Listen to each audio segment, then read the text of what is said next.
your own health and your own cholesterol story, because I find this another reason that I put a lot of people on our program. Well, there's a lot of stories of amazing weight loss that we heard today, and health benefits from that. But the thing I'd like to stress and think about also in your own coaching lives is that it's not always the people who have weight to lose or a lot of weight to lose. We have a lot of clients and patients who've lost 10 pounds, just enough to get them fine-tuned. For myself, I never had a weight loss story, but I was a busy intensive care doctor. I'd be in the hospital in the morning, run to the office from 9 to noon, run back to the hospital. On the way, stop by my local pharmacy and grab a Snickers bar and a soda, eat it while I'm running over to the hospital, see my patients, run back to the office. And so that was my healthy lunch. And I also, unfortunately, have a genetic history of cholesterol problem in the family, and both my parents died at a relatively young age. And one of the newer things in cholesterol is that the traditional markers of good and bad cholesterol only account for about 50% of heart disease risk associated.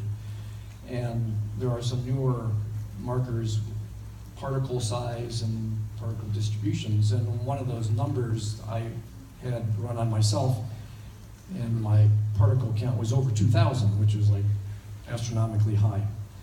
So my beautiful wife and health coach in our office said, we're going to fix this. So I went on a very strict maintenance plan with Take Shape for Life using soy-based products. And in 3 months, my particle number went from 2,000 to 1,000, which is low risk. And so, no weight to lose, didn't lose any weight in that process, but dramatic improvement in my cholesterol parameters.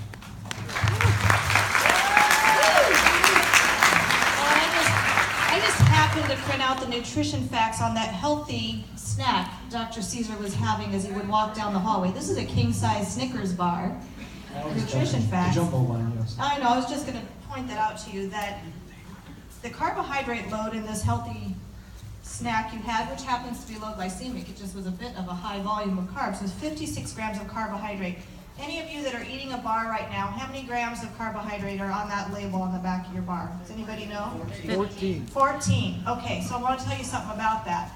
The magic number around helping you get your cholesterol where it ought to be is never to have more than 14 or 15. It's 15 is what I tell people, 15 grams of carbohydrate at a sitting.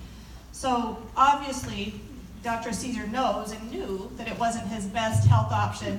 But when we look at how would you turn the whole boat of cholesterol around, what we've both seen in our practice now is that over and over and over, if we can help people adopt a new lifestyle program where they're loving themselves with feeding themselves with a healthy amount of food every 2 to 3 hours, that 15-gram amount of carbohydrate is ideal. And what does our program have? Every meal replacement you eat is exactly the amount of carbohydrate you need for optimal brain function, but making your body not make excess cholesterol and lowering those particles.